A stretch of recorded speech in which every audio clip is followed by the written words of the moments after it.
Senhor, meu Deus, meu Pai, nós entramos na Tua presença, Pai, pedindo que o Senhor se faça presente no nosso meio, Senhor.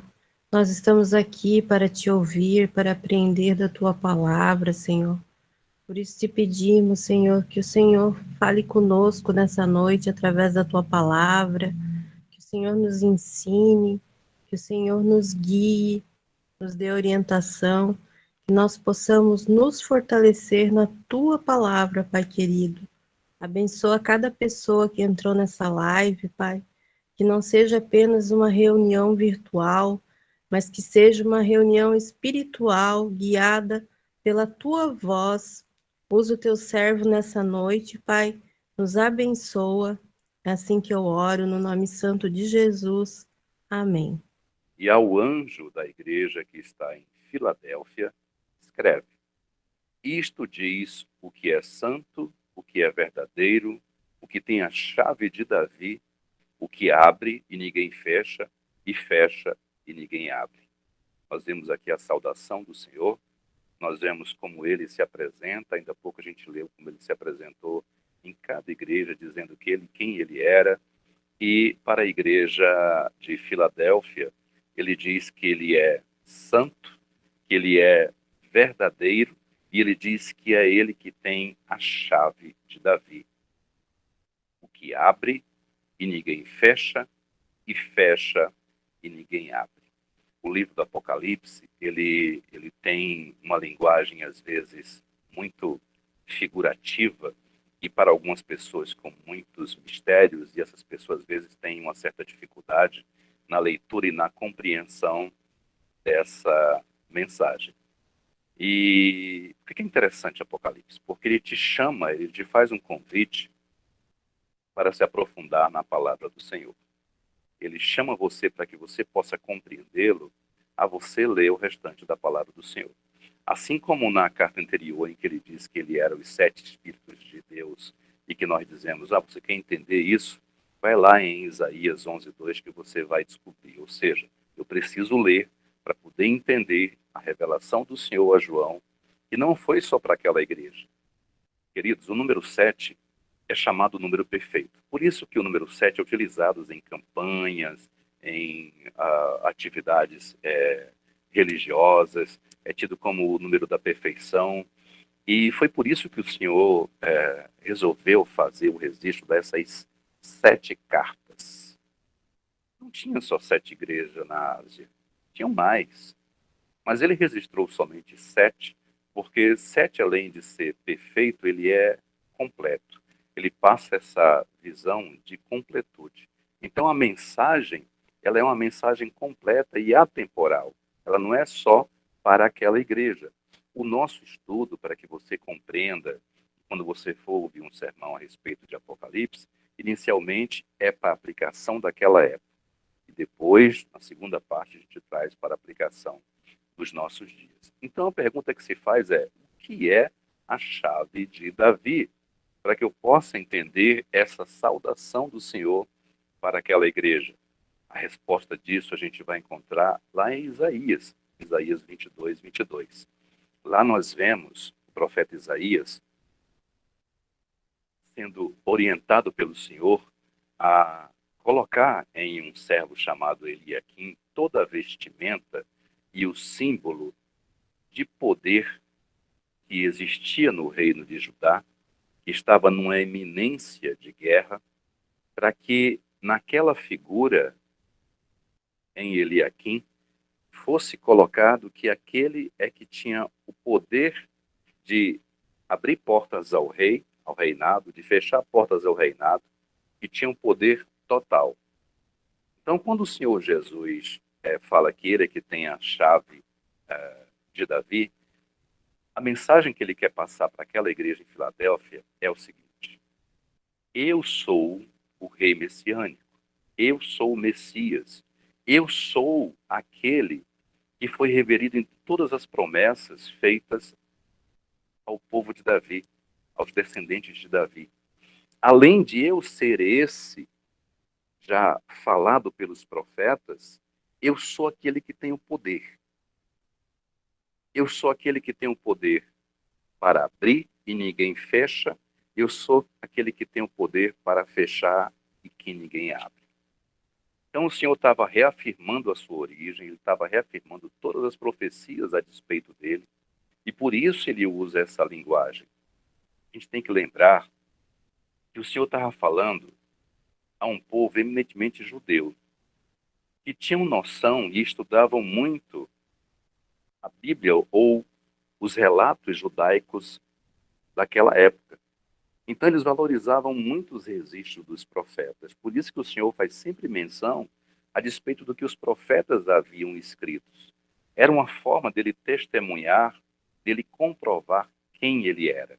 Então, nessa saudação à igreja em Filadélfia, ele diz assim, gente, eu sou aquele os quais os profetas falaram lá atrás. E além de ser aquele, quem tem o poder sou eu, e é um poder soberano. Eu sou aquela figura, aquele Eliaquim do passado, ao qual se referiu o profeta, ele é o arquetipo de quem eu sou. E eu sou muito maior do que ele, porque o poder que ele carregava era um poder figurativo. E eu tenho o poder de fato. Por isso que eu sou o verdadeiro. Então ele faz essa saudação a essa igreja. E o que é interessante é que nós vamos ver a igreja em Filadélfia é que tem pouquíssimas advertências e muito mais elogios. E é muito bonito a gente ler a respeito disso. Por que é bonito a gente ler a respeito disso? Porque isso inspira. Inclusive, algumas igrejas dos nossos tempos carregam o nome de Filadélfia. A gente conhece diversas igrejas, a Igreja Batista Filadélfia, conhecemos outras, porque a igreja da Filadélfia era uma igreja que inspirava, era uma igreja modelo. E sendo uma igreja modelo, era formada por crentes também modelo. Vamos então ao segundo verso. No segundo verso, primeiro o Senhor fez um elogio, ele se apresentou, né? Dessa vez a igreja dizendo que ele era o verdadeiro, que ele era santo, que ele tinha a chave de Davi. No segundo verso, o Senhor começa a fazer elogios daquela igreja. E assim ele nos diz no verso 8, eu sei as tuas obras. Eis que diante de ti pus uma porta aberta e ninguém a pode fechar. Tendo pouca força, guardaste a minha palavra e não negaste o meu nome. Gente, olha que coisa interessante. Nós vivemos um tempo hoje que todas as vezes que as pessoas falam sobre porta, é sempre alusivo a algum tipo de prosperidade. Mas o que o Senhor está falando aqui, a palavra dele é genuína, e ele é santo, e ele é verdadeiro, não está falando sobre prosperidade. Ele elogia aquela igreja, a respeito das obras daquela igreja, ele fala que abriu uma porta para aquela igreja, mas a porta que ele abriu para aquela igreja não tem nada a ver com prosperidade. Tem a ver com oportunidade. Em seguida ele diz que a igreja, de certa forma, é um pouco fraca, né? Ele usa o termo tendo pouca força. Mas mesmo tendo pouca força, guardastes a minha palavra. Vamos lá. Por que ele abriu essa porta? Por que o Senhor usa essa linguagem para dizer que abriu uma porta para Filadélfia? Para a gente compreender, é preciso a gente dizer que Filadélfia estava localizada em um entreposto muito grande de comércio. Então, por Filadélfia, passavam muitos mercadores, pessoas ricas, mercadorias das mais diversas. Isso fazia com que existisse um trânsito muito grande naquela cidade. Então, quando o Senhor diz que abriu essa porta para Filadélfia, ele estava querendo dizer que era uma oportunidade que ele estava dando para aquela igreja para propagar as boas novas. Olha que coisa interessante. Olha como a gente leva um choque quando você vê uma igreja aprovada, a segunda igreja aprovada. Das 7 cartas, nós só temos 2 igrejas aprovadas. E olha quando nós vemos essa igreja que tem a aprovação do Senhor, e quando ele fala sobre abrir porta, não tem nada a ver com prosperidade, em absoluto. Tem a ver com a oportunidade que ele está criando para aquela igreja de propagar as boas novas, de evangelizar, de falar dele, de falar do verdadeiro, de falar daquele que tem a chave de Davi, de falar daquele que é santo, de falar daquele que é o Filho de Deus. Essa é a porta que o Senhor abriu para a igreja em Filadélfia naquele momento. Mas não é meio contraditório ele dizer que abriu essa porta que ninguém irá fechar, e ao mesmo tempo ele diz que essa igreja não é tão forte, não tem uma fortaleza muito grande, mas que a igreja guardou as palavras dele. Vamos reler aqui. Tendo pouca força, guardaste a minha palavra e não negaste o meu nome. Queridos, isso é algo muito forte. E poucas pessoas entenderam nessa época o que o Senhor queria falar. Uma das pessoas que entendeu na sua totalidade essa mensagem do Senhor foi o apóstolo Paulo. Quando o apóstolo Paulo pediu em favor do Senhor, o Senhor disse assim: Paulo, a minha graça te basta, porque o meu poder se aperfeiçoa na sua fraqueza. Então, estar fraco ou ser fraco diante do Senhor não é algo ruim, porque tira de você toda uma vaidade e abre espaço para a manifestação do poder de Deus. E de que forma que isso se dá? Qual é a forma que isso acontece? É de qualquer maneira, eu me lamentando, me achando menor dos menores dos menores? Não, não é só por aí. Isso se dá você sendo fiel. Mas fiel a quê? Fiel a dízimos e ofertas? Não. Você sendo fiel à palavra de Deus. A fidelidade dos crentes da igreja de Filadélfia era a palavra de Deus, que fez com que um povo que aos olhos do mundo era um tanto quanto fraco, que era uma igreja pequena, mas que o Senhor abre essa oportunidade, essa porta para propagar as boas novas.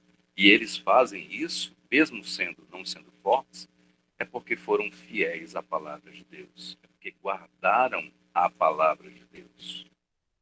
Então o Senhor se fortaleceu na vida daquela igreja, queridos, mesmo eles se sentindo ou sendo vistos como fracos, como uma igrejinha pequena, porque eles guardaram a palavra de Deus. Quantas e quantas vezes nós nos fomos levar a mensagem, eu e a minha esposa, em igrejas minúsculas no interior, lá no Nordeste, e eram as igrejas mais avivadas, as igrejas em que você percebia a presença do Santo Espírito do Senhor.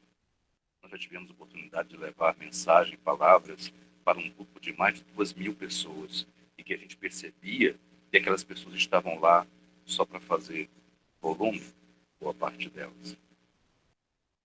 Então, Filadélfia, aos olhos do mundo, era fraca, porque ela permitia que o poder de Deus, assim como foi na vida de Paulo, se manifestasse. Paulo compreendeu demais isso, e isso nos falta muito hoje. A gente perceber que na nossa fraqueza, o poder de Deus, ele se sobrepõe e ele se fortalece. E essa não é uma conclusão minha. Essa é a mensagem de Cristo. Essa é a palavra de Deus. Por isso que nós somos estimulados não só a buscá-la, mas a preservá-la. Somos estimulados, como foi o povo lá de Filadélfia, os crentes de Filadélfia, de não deixar de guardar a palavra de Deus. O texto segue, agora no verso 9, nós vemos o Senhor falar sobre a perseguição àquela igreja. Quando ele diz assim: eis que eu farei aos da sinagoga de Satanás, aos que se dizem judeus e não são, mas mentem, eis que eu farei que venham e adorem prostrados a teus pés e saibam que eu te amo. Queridos, essa igreja aprovada de Filadélfia, ela não estava livre das perseguições. Na realidade, a igreja do Senhor, ela nunca teve livre de crise e de perseguições. Na outra igreja aprovada que nós estudamos, que nós vimos, o Senhor também fala sobre a perseguição dos judeus, dos falsos judeus. E aqui o Senhor é mais duro, é mais ríspido, quando ele fala sobre sinagoga de Satanás. O que acontecia em Filadélfia?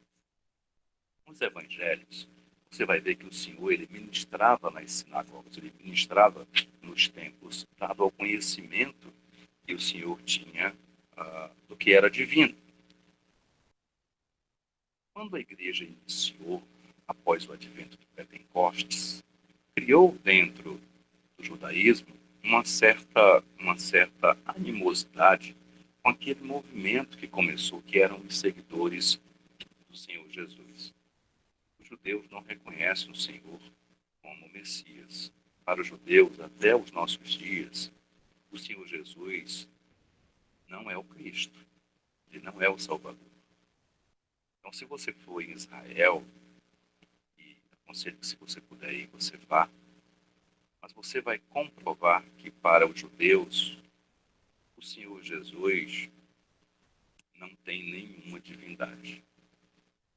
Para os muçulmanos, ainda é considerado um profeta, não o mais importante. O mais importante para ele é Muhammad, né? Ou para nós, Maomé. Mas para os judeus, o Senhor ele não tinha nenhuma divindade. Para os judeus, o Senhor ele foi um arruaceiro. Para os judeus, aqueles que deixavam de observar a lei, eles eram apóstatas. Então, os judeus eles não permitiam mais que aqueles que seguiam o Senhor Jesus que eles tivessem acesso à sinagoga ou tivessem comunhão com eles. E os judeus eles diziam que eles eram os únicos que poderiam ter, ou que teriam essa ligação, poderiam fazer essa ponte entre o povo e Deus. E o Senhor Jesus bate muito forte aqui nesses judeus. Bate fortíssimo nele. E quando o Senhor Jesus diz que eis que eu farei que venham e adorem prostrados a teus pés e saibam que eu te amo, o Senhor Jesus não está falando sobre a igreja de Filadélfia em si, mas sobre ele mesmo. Porque o que está escrito, e ainda é uma profecia, é que Israel ainda irá se converter. Israel, chegará um tempo em que Israel, por ser o povo de Deus, por ser a raça de Deus, ainda irá reconhecer a majestade do Senhor Jesus. Ainda irá reconhecer que ele é o Messias, que ele é o Cristo, que ele é o Salvador. Temos que ter um cuidado muito grande, porque muitas denominações ainda hoje usam do culto judaico elementos do culto judaico na sua liturgia. Queridos, nós não somos judeus. O culto judaico não tem nada a ver conosco. Os judeus, na sua liturgia, no seu culto, eles não adoram o Senhor Jesus. Em absolutamente nada. Paulo já tinha percebido isso quando escreveu a carta à igreja na Galícia, a carta aos Gálatas, que estava acontecendo. As pessoas estavam se convertendo, mas queriam manter ainda a observância da lei. E a lei se cumpriu com a morte do Senhor Jesus. Quando o Senhor Jesus disse que veio não para abolir nem a lei nem os profetas, mas a lei se cumpre no sacrifício dele. Então, o que estava acontecendo naquela época é que a igreja na Galícia queria uma meia conversão, e a igreja em Filadélfia estava sofrendo a perseguição dos judeus. Então, o Senhor bate muito pesado a respeito dessa perseguição. E essa perseguição não era só dos judeus. Nós temos que lembrar que nessa época, nesse período, estavam sobre a dominância do Império Grego-Romano. Então era perseguição de todos os lados, mas a perseguição dos judeus era uma perseguição muito forte. Continuando a leitura. Como guardastes a palavra da minha paciência, também te guardarei na hora da tentação que há de vir sobre todo o mundo, para tentar os que habitam na terra. Queridos, assim como foi feito com Daniel, assim como foi escrito no Evangelho do apóstolo João, quando o Senhor ora ao Pai, não para que tire os seus seguidores do mundo, mas que os proteja proteja, assim como foi feito com Daniel, que não foi impedido de entrar na cova, mas teve o seu livramento na cova. Essa era a mensagem do Senhor Jesus para a perseguição da igreja naquele momento. Ou seja, Deus não vai livrar vocês dessa perseguição, mas Deus vai dar esse livramento, vai dar o que muitos chamam hoje de vitória, no meio dessa perseguição, no meio dessa crise. Mas muitos não querem passar por crises, muitos não querem passar por perseguições. Mas esse revelado aqui, esse que diz que é o Deus verdadeiro, no início da sua carta à igreja em Filadélfia, é o mesmo que nos deixou a seguinte mensagem: no mundo tereis aflições. Estende com ânimo, que eu venci o mundo.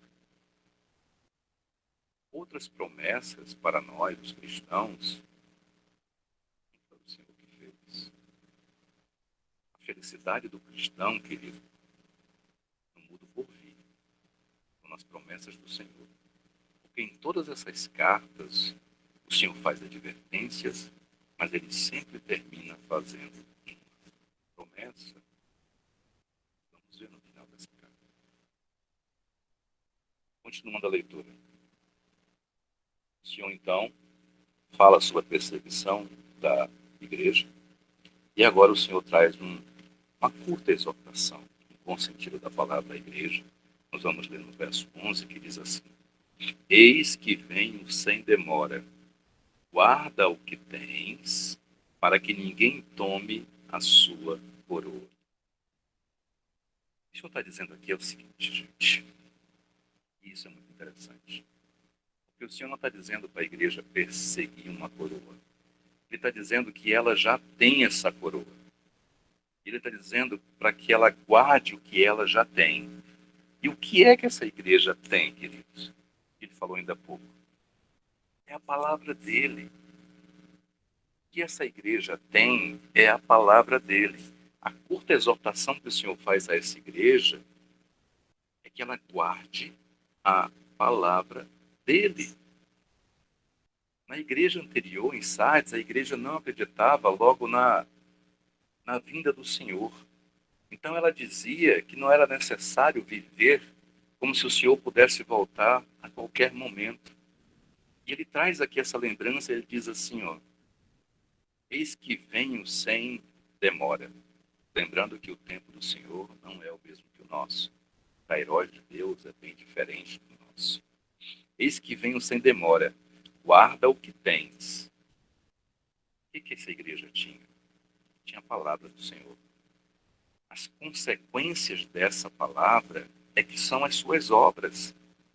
Queridos, não existe obra na vida de uma igreja se não tiver a palavra. Quando a Bíblia diz que Deus essencialmente é amor, quando a palavra diz que ele era o verbo, ela está dizendo que essa palavra fala de amor. Todas as obras, elas advêm de quem persevera, de quem preserva a palavra. E é essa lembrança que o Senhor faz à igreja em Filadélfia, para que ninguém tome a tua coroa. Continuando agora no verso 12. Então o Senhor faz aqui uma pequena exortação.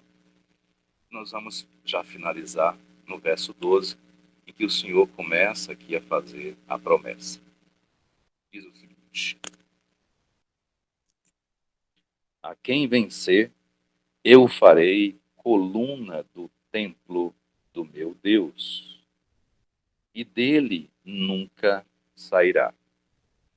Os irmãos lembram que eu falei que o Senhor usava de uma linguagem, e essa linguagem era para facilitar a compreensão para o destinatário daquela carta. Hoje nós vemos pessoas que falam muito difícil, muito bonito, às vezes na igreja, e aquelas pessoas que estão ouvindo não compreendem, né? Mas a preocupação do nosso Senhor Jesus Cristo era que aquelas pessoas entendessem isso. E não só aqui, na revelação a João. Vocês lembram nos evangelhos que o Senhor usava de muitas parábolas para poder se comunicar? Ele dava aqueles exemplos para que a mensagem dele fosse melhor absorvida. Então aqui o Senhor usa de um fato histórico. para falar à igreja em Filadélfia. Que fatos são esses? Filadélfia, das 7 igrejas, era a igreja mais jovem, estava na cidade mais jovem. No entanto, embora a localização dela fosse privilegiada por ser um entreposto de mercadoria, ela também padecia com terremotos. E não só terremotos. Perto da cidade existiam também algumas erupções. E os terremotos e essas erupções traziam de forma constante àquela cidade depredação e destruição. Inclusive, essa cidade, no ano 17 da era cristã, ela foi quase que completamente destruída por conta desses terremotos. Se tem terremoto, as colunas vão abaixo, tudo cai. Então o Senhor usa dessa linguagem que o povo já conhecia para fazer uma promessa àquela igreja. E assim ele diz: a quem vencer, eu farei coluna no templo, ou seja, aquela parte que sustenta o templo. Mas qual templo? O templo do meu Deus, e dele nunca sairá. Por que ele diz dele nunca sairá? Porque algumas pessoas começaram a ficar com medo de morar em Filadélfia, mesmo alguns crentes. Então eles tinham afazeres na cidade, mas eles moravam no campo, porque tinham medo de morar na cidade, medo de morar sobre na proteção dos muros, por conta dos terremotos. Então o que o Senhor está dizendo aqui é que a segurança que ele quer passar para aquela igreja é de que aquela igreja vai ser uma coluna no templo de Deus e que não precisa mais ir lá para fora. E pode ficar ali. Quem está afirmando, quem está fazendo essa promessa é o Deus verdadeiro. E escreverei sobre ele o nome do meu Deus e o nome da cidade do meu Deus. E por que o Senhor está dizendo isso, que vai escrever o nome de Deus e o nome da cidade?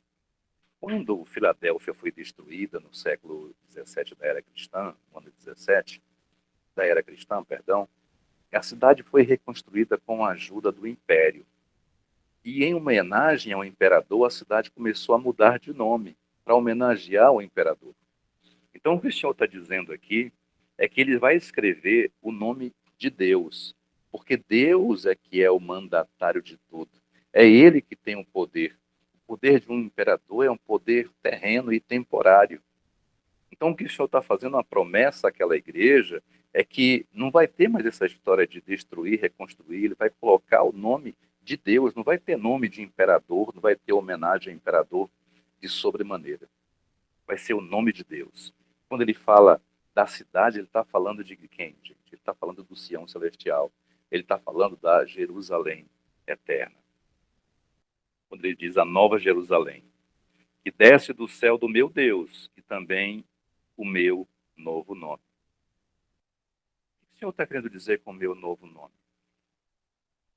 Quando nós encontrarmos o Senhor no céu, tudo que nós sabemos e conhecemos sobre ele vai parecer pequeno. Talvez até o seu nome, dado a sua majestade e a sua glória. Por isso ele fala de um novo nome. Quem tem ouvidos, ouça o que o Espírito diz às igrejas. E aí, povo de Deus? Você tem esse ouvido? Esse foi o nosso estudo a respeito da aplicação para aquela época, com dados históricos, culturais. E agora nós vamos fazer a aplicação desse texto para o nosso momento. Primeiro, nós vimos como o Senhor se apresentava, como é que a igreja ela via o Senhor Jesus. E a primeira pergunta que eu te faço é: como é que você vê o Senhor Jesus na sua vida hoje?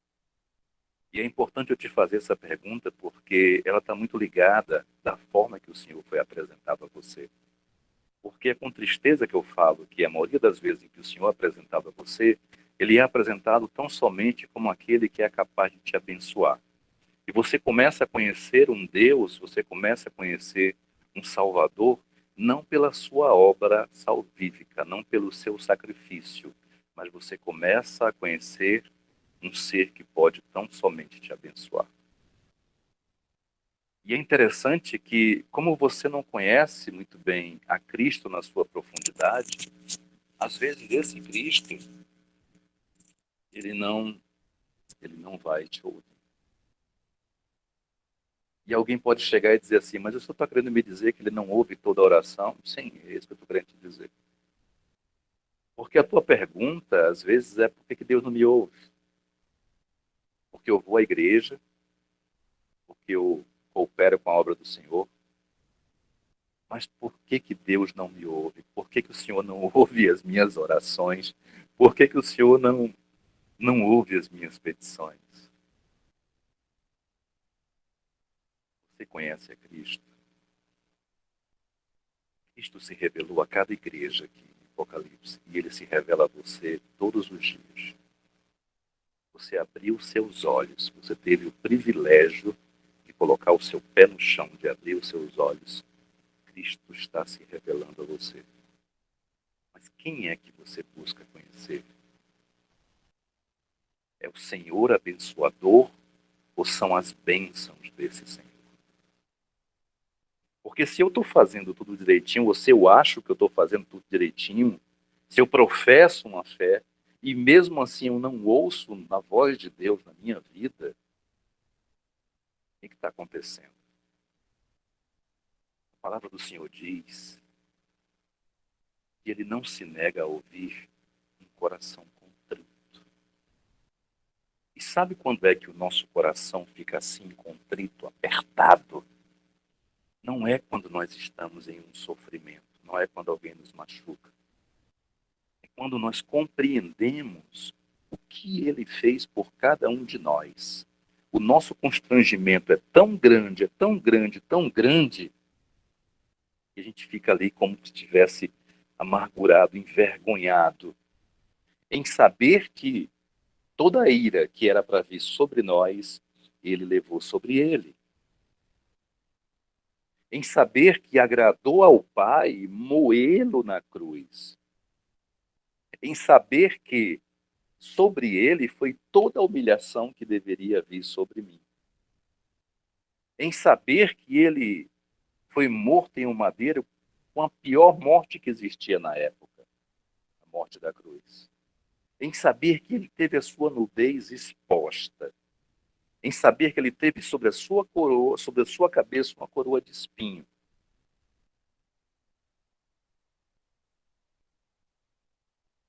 Quando eu conheço Jesus, quando eu conheço a obra dele, quando eu vou aos evangelhos e eu conheço a obra do Senhor, eu ainda não conheço toda. Talvez eu esteja professando o nome dele, a fé nele, indo à igreja, cooperando com a obra, mas eu ainda não o conheço. Quando eu vou no Gênesis, aquele primeiro livro do cânon bíblico, aí sim eu vou conhecer por completo o Senhor Jesus.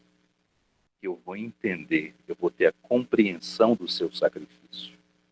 Aí eu vou entender o que a palavra diz a mim e a vocês, dizendo assim que por um homem o pecado entrou para o mundo e pelo mundo. Aí eu vou entender o que nós fizemos ou o que os nossos primeiros pais fizeram. Aí eu vou entender toda a desobediência. Aí eu vou entender o que foi renunciado. Aí eu vou entender o sacrifício perfeito de Jesus Cristo.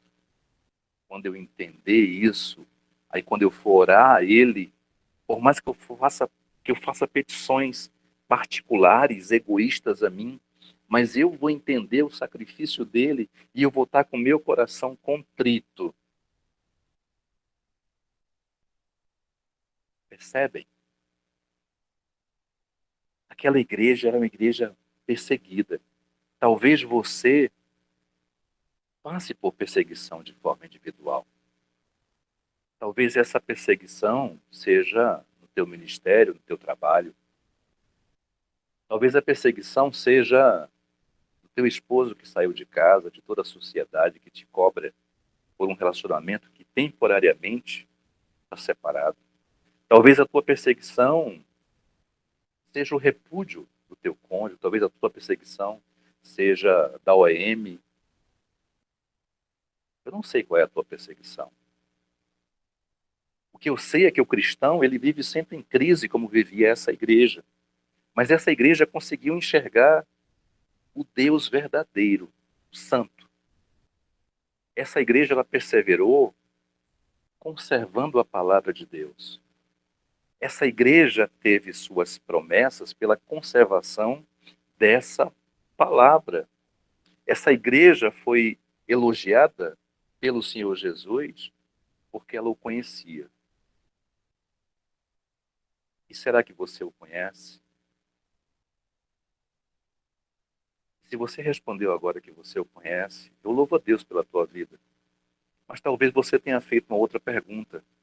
Eu conheço, mas mesmo eu conhecendo, por que eu tenho passado por tudo isso?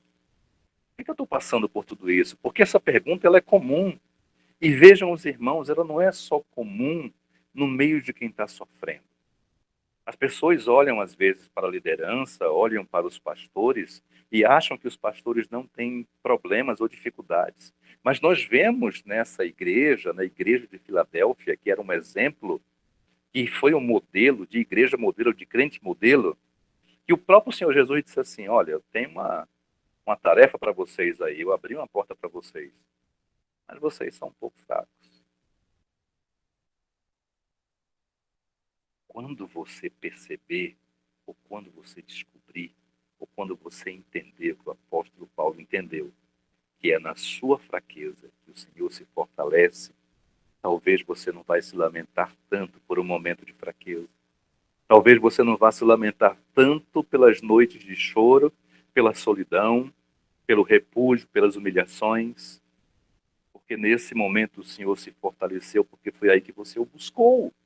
Talvez você esteja aqui nessa live, essa noite, por essa razão. Talvez você esteja aqui me ouvindo por essa razão. Talvez o teu final de semana foi cheio de lembranças de tempos de outrora. Talvez o teu final de semana foi de lembranças de um dia de namorado de 3, 4, 5, 10 anos. E que hoje, que nesse final de semana foi muito diferente. Talvez você tenha sentido, tenha chorado, tenha se sentido só. Aí você lembrou de Deus. E Ele vai te estimulando, e Ele vai te dando força. E Ele vai dizendo, como disse para o apóstolo Paulo, a minha graça, a minha graça, a minha graça te basta. Mas eu só vou compreender o que é graça quando eu conhecer a Jesus. Quando eu perceber que a graça é um favor que eu não mereço. Quando eu entender que eu sou salvo pela graça. Quando eu compreender que eu sou salvo pela graça mediante a fé, está lá em Efésios.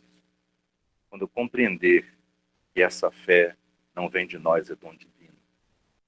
Por uma razão, para que homem nenhum não se torne soberbo. Mas eu preciso, também está lá escrito, fortalecer a minha fé ouvindo a palavra de Deus. Está lá registrado. A fé que vem pelo ouvir. E ouvir o que é a palavra de Deus. Nós estamos passando por tempos difíceis, com sinais que o Senhor já havia previsto, guerras e rumores de guerra. Para responder a sua pergunta, se você disse assim, eu já conheço o Senhor Jesus, mas eu não entendo por que eu estou passando por isso. Nós estamos testemunhando uma guerra entre a Rússia e a Ucrânia. E eu quero fazer aqui essa analogia, essa comparação de um avião de guerra, de um avião de caça. Quanto mais perto do seu alvo, mais combatido ele é. Se você é o piloto desse avião, que você quer atingir um alvo, quanto mais perto você chega desse alvo, mais combatido você vai ser. Então não reclama das perseguições, não reclama das tuas crises, não reclama da sua tristeza, do seu desalento, não reclama da sua solidão. Quando esse momento chegar, lembre do apóstolo Paulo, lembre da mensagem dessa noite, e ora ao Senhor dizendo, Senhor, se fortaleça na minha vida. Senhor, se fortaleça na minha vida, Senhor. Porque eu entendi porque os crentes da igreja em Filadélfia eram crentes modelo. Faz com que eu possa imitá-los, Senhor. Faça com que eu não vá ceder nem às opressões das perseguições, me tornando uma pessoa amarga, azeda. E também não vá ceder, Senhor, se por acaso o Senhor me abençoar, a vaidade daquele que possui ou daquele que tem mais do que o outro. Porque Filadélfia foi assim. Ela não cedeu às opressões e perseguições, principalmente dos judeus, e ela também não se rendeu a toda a riqueza que por ela passava, com os mercadores, por toda a sabedoria em que nela habitava, porque Filadélfia também era conhecida por Pequena Atenas, por naquela cidade ter grandes pensadores. A filosofia da Ásia Menor estava localizada ali, em Filadélfia, mas ela não sucumbiu a isso. Ela não cedeu a isso. Quando eu perguntei se vocês conheciam ao Senhor Jesus, ou tinham sido apresentados a eles somente pelas bênçãos que Ele pode te dar, às vezes Ele te abençoa e você se distancia dele.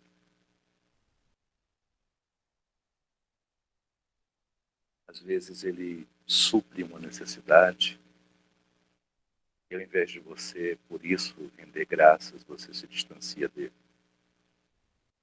Quando você se distancia dele, não é deixar de você a igreja, não. É você deixar de amar o teu próximo. É você olhar para o teu próximo com um olhar de superioridade.